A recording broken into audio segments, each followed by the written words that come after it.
Hello, everyone, and welcome to the first ever 1919 Architects podcast called Since 1919. I'm joined here today with President Ronald G. Billy, and we're going to go through the history of 1919 architects. When you've been around for 100 years, there's quite a lot that's happened. So I'll go ahead and let Ron tell you all about it. Ron? All right, thank you, Margaret. So what I would like to do is talk about the history of the firm, like you said. And first, I'll just kind of talk about how the names have changed over the years. That way we can, the way everything is intertwined between the owners and the overlap, it'll make a little more sense. So the firm was originally started by Jess Barloga, and I will go back and talk a little bit about him, but he established the firm in 1919, and hence the change of our name to 1919 Architects. After that, he had partnered with a person by the name of Ray Nolan, became Barloga Nolan for several years from 1947 to 1957. Then it became Nolan Smith, which was Tom Smith, and they were partners. The name change was that from 1957 to 1970. Then Bruce Tyson joined the group, and then it became Nolan Smith Tyson. That was from 1970 to 1978. Then it became Smith Tyson and Associates from 1978 to 1990. Then Bruce became the sole proprietor in 1990, became Tyson Architects, added a PC there a little bit a few years later. Then it became Tyson and Billy Architects when I joined as a partner in the firm in 1998, and we continued with that name up to 2021. And then as recently as 2022, we changed the name to 1919 Architects when Zach Enderle became my partner. So, kind of going back, Jess Barloga, who started the firm, he was a local product in terms of that he was born and raised in Pecatonica, Illinois. He was an University of Illinois graduate. He worked for another firm prior to opening up his firm and after being licensed. And ironically, he worked on a project that he ended up being buried in, which was the mausoleum at Greenwood Cemetery. From there, Jess opened the firm in 1919 after he was licensed, and he did various projects. It didn't seem like architects at that time were kind of specialized in any special thing, kind of like we are today. For me, I specialize more in the housing end of things, whether that's assisted living, independent living, development disabled group homes, things of that nature, where he did a variety of things. And one of the big things that he did was residential homes, where he designed them. He was even involved in development of some neighborhoods. Even his home was in Browns Hills here in Rockford, which was a development that I believe he co-developed as well. Yeah. Jess had run the firm for quite a bit of time before Ray Nolan came to the firm. And so Ray, this is where it kind of gets intertwined. So Ray came to the firm, and he was an MIT graduate. Mm-hmm. He was working in Chicago, and at that time they had kind of like a service. Ray had mentioned to me it was kind of like a union hall for union contractors, where architects could be and see potential job openings. And there was a job opening in Rockford, mm-hmm. which was for the West High School, where Ray ended up coming out. As he told me, he thought it would be a one-time project, and then he would probably go back to Chicago and practice there. But during that time, as they worked, Ray stayed, and World War II broke out. They temporarily shut down the firm to work on some patterns for B-2 bombers in Detroit. And I actually wanted to ask a question about that. What does an architect have to do with like a bomber? Like, how would their expertise play into something like that? Do you know? Yeah, I think what happened was that they were looking for people that were skilled in doing the drafting. Okay. So what they would end up doing is doing life-size patterns for manufacturing of these bombers. And so they would have huge rolls of paper, and they would draw them physically on a hangar floor. Okay. And they would take these patterns to make the parts to build the aircraft.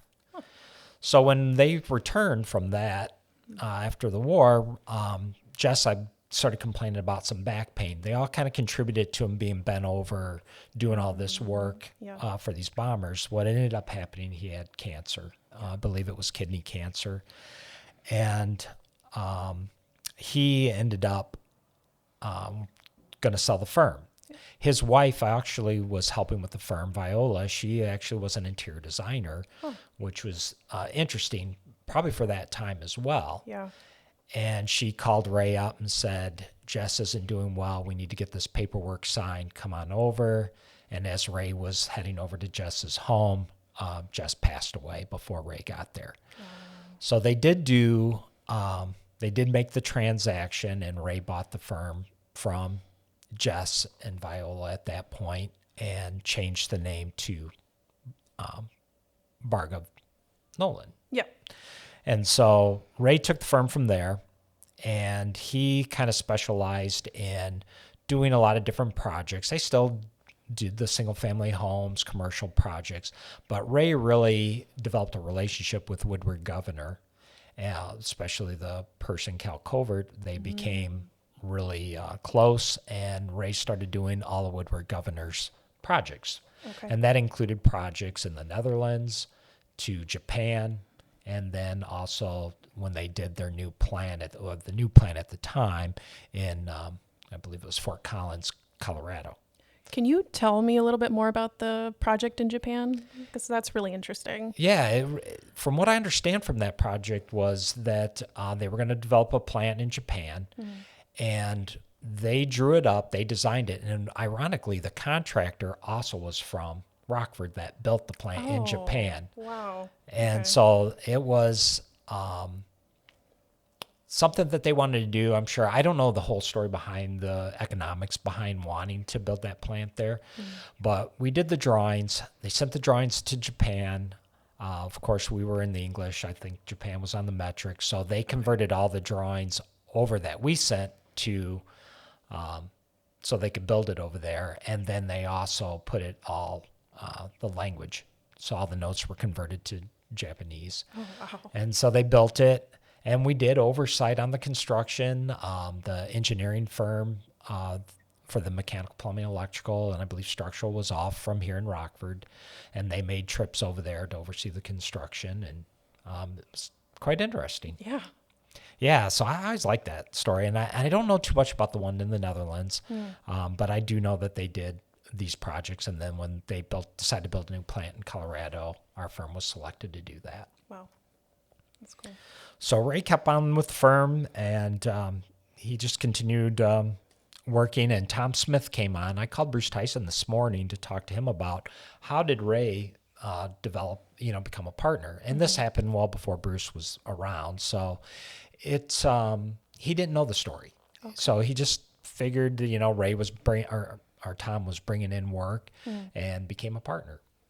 And Bruce ironically said Tom Smith was one that he had met at an AIA, an American Institute of Architects function here in Rockford, who kind of planted the seed about maybe coming over and working for them. Yeah. And I'll get to that in a little bit because there was a little backstory behind that as well. But Tom just continued with the firm. He did a lot of different projects, commercial. Like I said, we weren't really focused on any particular market per se. So he did a lot of religious type churches. He continued with the industrial projects like we were doing with Woodward, and then commercial. I know he did some office buildings that he had designed here in Rockford. He also did some restaurants. So, yeah. Okay. So that brings us to Bruce Tyson. So Bruce Tyson was working in Texas. He is from this area. He was his parents lived here in Rockford, but he also grew up part of his life in Green Bay, Wisconsin, which made him a huge Packers fan. Right. So that's how that happened. Inevitable. Yeah, exactly. And I believe he went to high school in Green Bay. Okay. Bruce did not go to school for architecture. Really? Okay. Yeah, he did some other education. And at the time, when you worked for an architect, you could work so many years, develop the skill set to take the exam.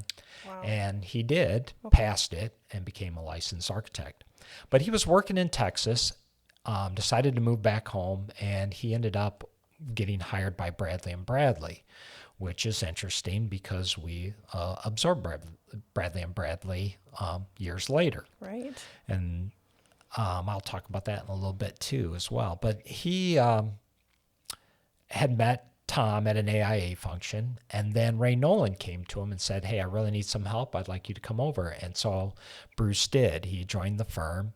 And then what Bruce's passion and kind of focus was on affordable housing, and senior housing was kind of one of his forefronts. And he really had the insight, being in the late 60s, early 70s, to realize that there was a generation, the baby boomers, that were going to eventually retire. And he kind of did a 30 to 40 year projection.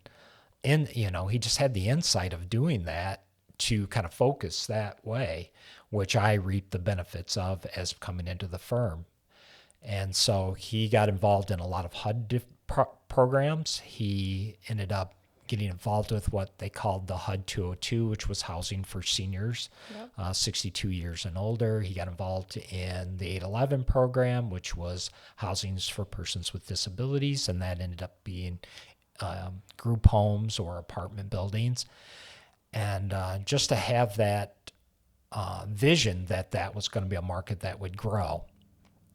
He also then was bringing in quite a bit of work doing that, and decided that he was going to branch out on his own. And that's when Tom and Ray decided to make him a partner.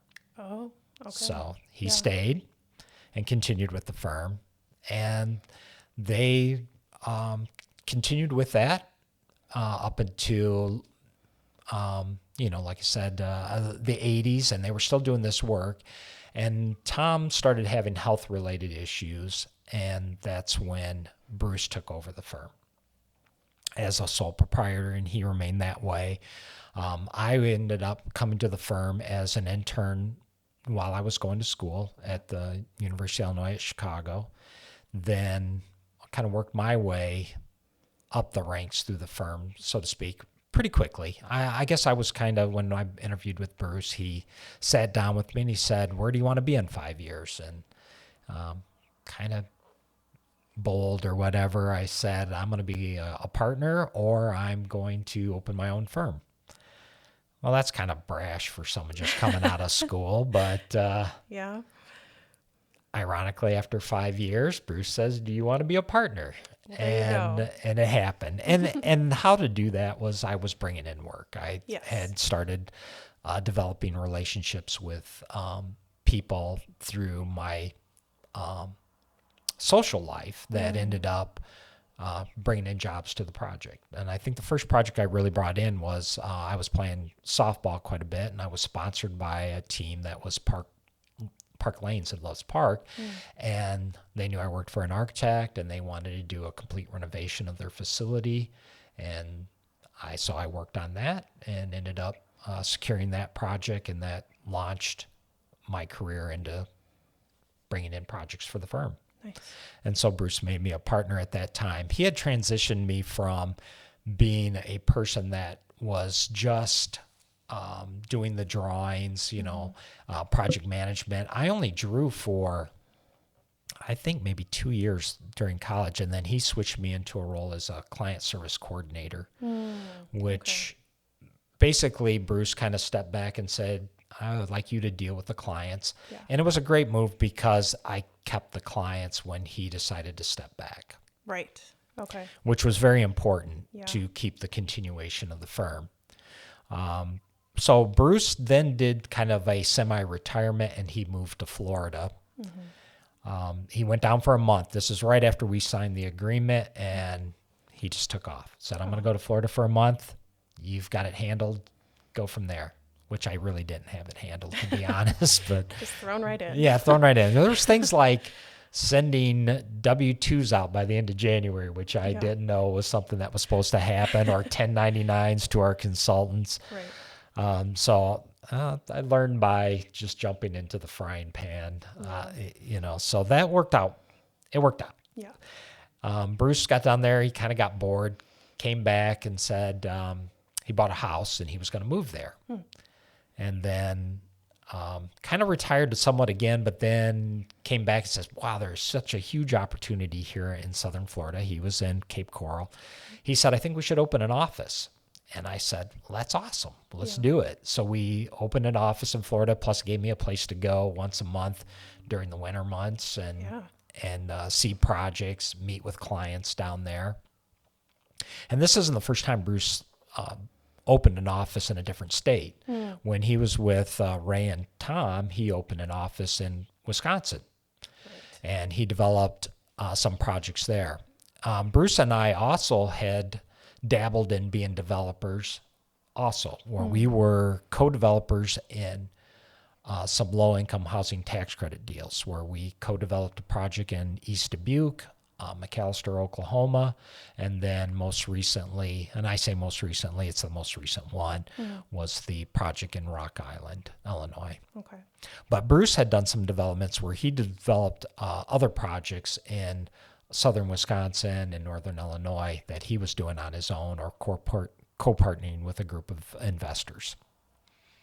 And in the Florida office, is that the one in Estero we have today, or is that a different one? Okay. No, it's different because we did actually have a physical office in Cape Coral. Oh, okay. We had up to 4 employees down there at one time. Okay. And then 2008, we had a recession. Right.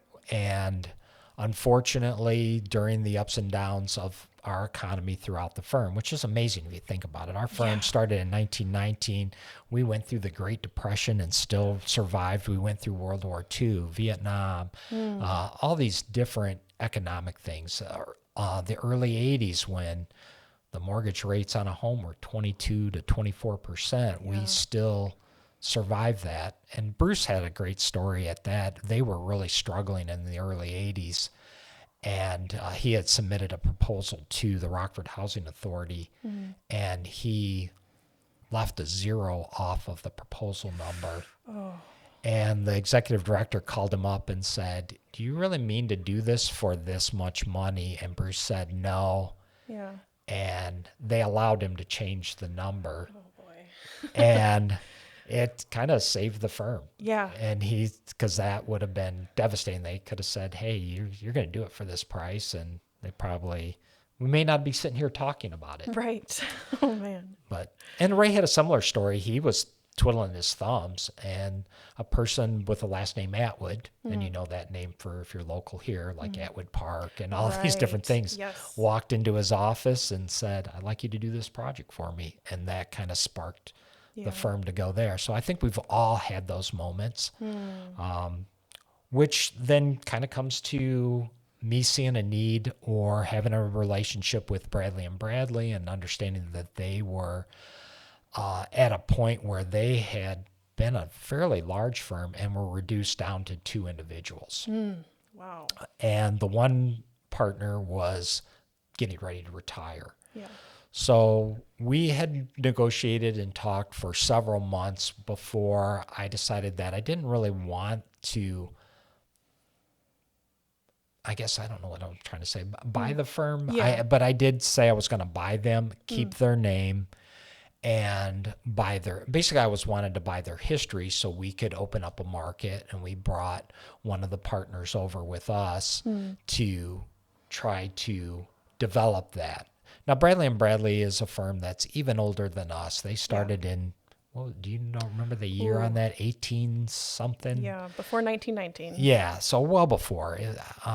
They started in the 18 something, late 1800s. And that firm, that's an amazing story in itself. It's one of the longest firms in the country at that point. And so me being very much into the history of these firms, especially the history of this firm that were, 1919 Architects.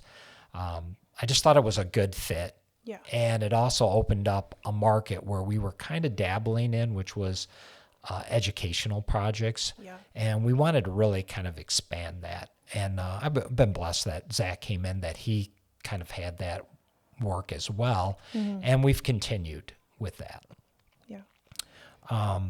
Other things that since that time that Bruce did finally step away in 2008, that we kind of started expanding out because it was a recession. We decided,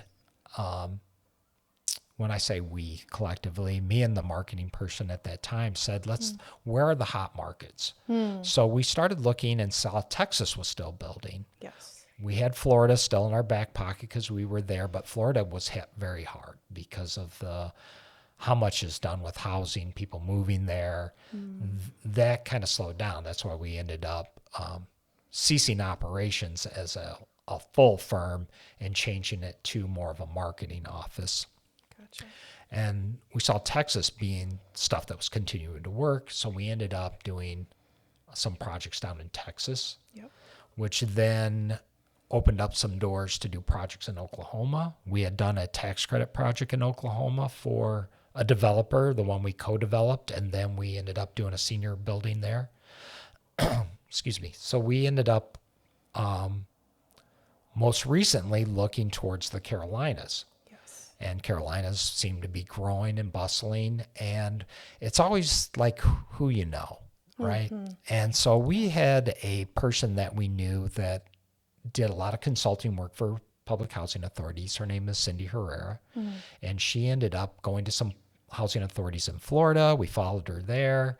We followed her to South Carolina. She had a project in Georgia that we ended up doing a physical needs assessment for the Fulton County Housing Authority. Then we ended up in the Carolinas. She became acting executive directors, and as a couple of these housing authorities where we submitted our qualifications. Most recently, we were awarded a contract in North Carolina because he was the former executive director of a housing authority here in Illinois that we worked with. Nice. So we've kind of followed people around. Yeah. Cindy was instrumental too. She worked for an organization called Franciscan Charities.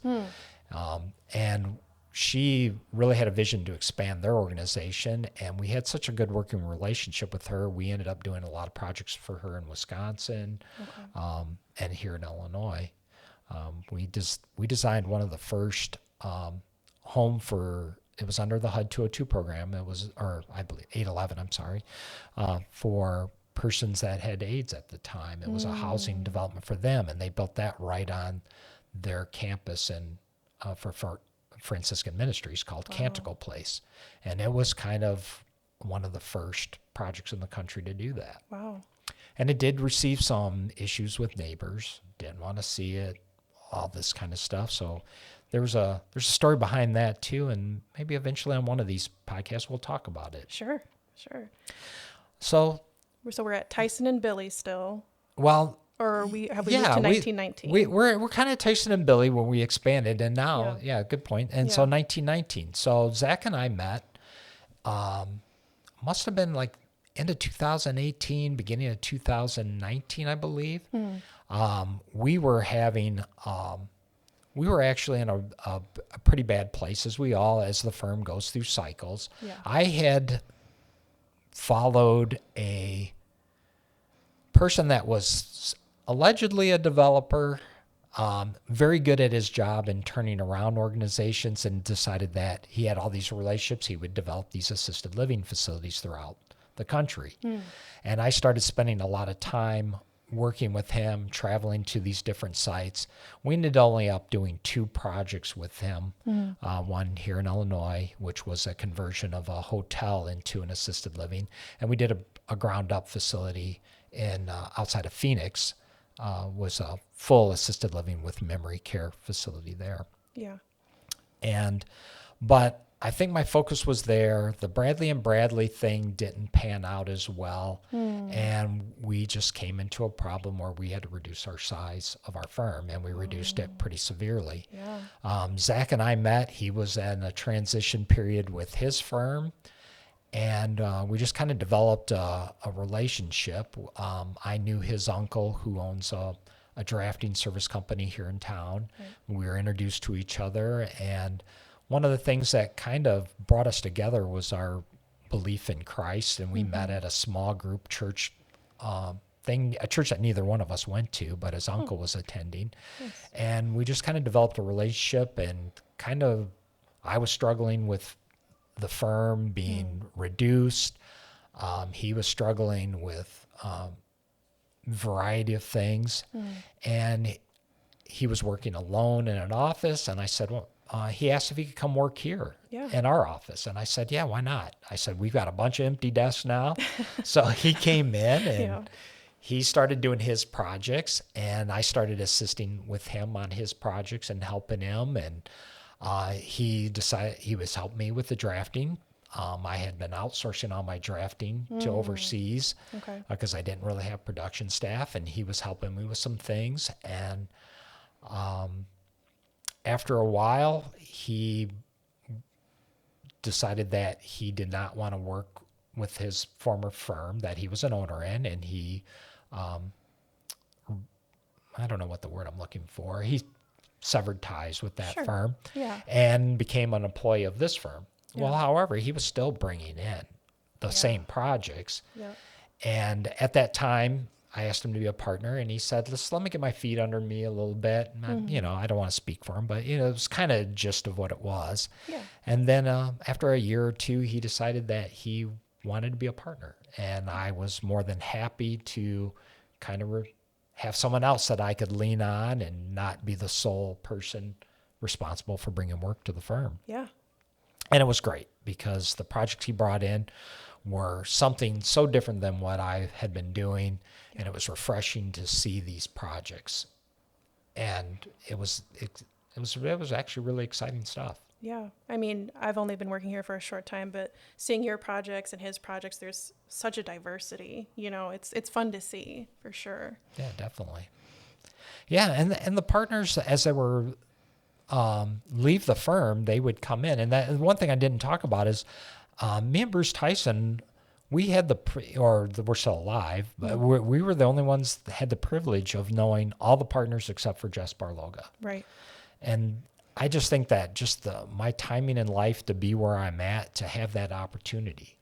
Like Ray would come in while he was retired, and he would do little projects. He'd ask us to help out once in a while, but mostly just to shoot the breeze and tell me stories. And Tom, actually, in his retirement, designed the Harley-Davidson facility in Cherry Valley and brought that project to us to finish. Wow. And so that's how we got that one. And then Bruce has still dabbled, and as he mentioned to me as he had his 85th birthday this past Monday, asked me, do I need an 85-year-old site observer down in Florida?